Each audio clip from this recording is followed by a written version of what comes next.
The biggest thing standing between you and financial freedom isn't money. It's your brain. Your brain makes you jealous, insecure. It whispers, buy that. Then people will respect you. But you don't need more stuff. You need clarity. The psychology of money taught me lessons I wish I had known years ago. So here are 7 brutal truths that reshaped how I see money, happiness, and freedom. And maybe they'll do the same for you. The man in the car paradox. You see someone driving a Ferrari and think, wow, they must be doing well. But do you remember their face, their name? No, you admired the car, not the person. That's the paradox. We buy luxury things hoping for respect. But people don't admire you.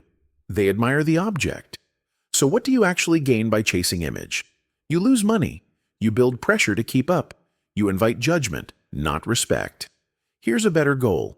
Spend your money like no one's watching. Use it to build security, not status.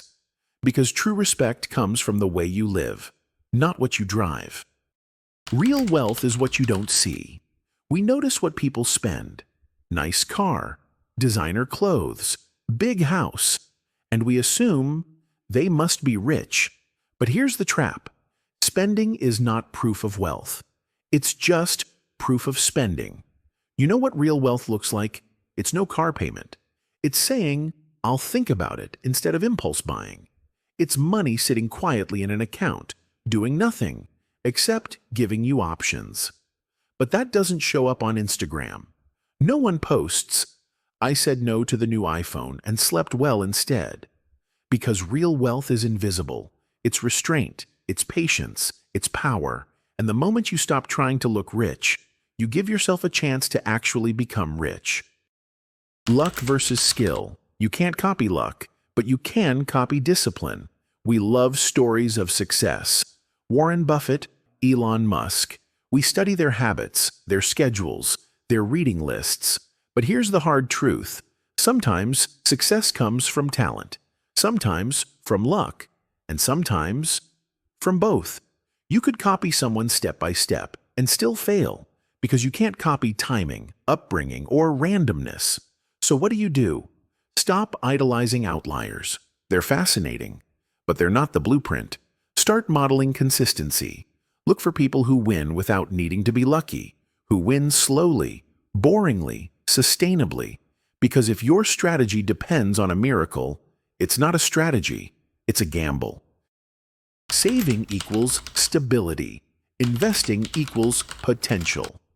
Everyone talks about where to invest. Almost no one talks about why you save. Saving is your financial foundation. It's not about being scared. It's about being prepared. Your savings give you flexibility, dignity, and calm. Want to move out of a toxic situation? You'll need savings. Want to take a risk, a career change, a sabbatical, starting a side project? You'll need savings. Investing builds wealth, but saving builds the freedom to make better decisions. Without that, even the best investment plan feels like a trap. Wealth isn't freedom. Options are: what does it mean to be rich? A mansion? A sports car? A number in your bank account?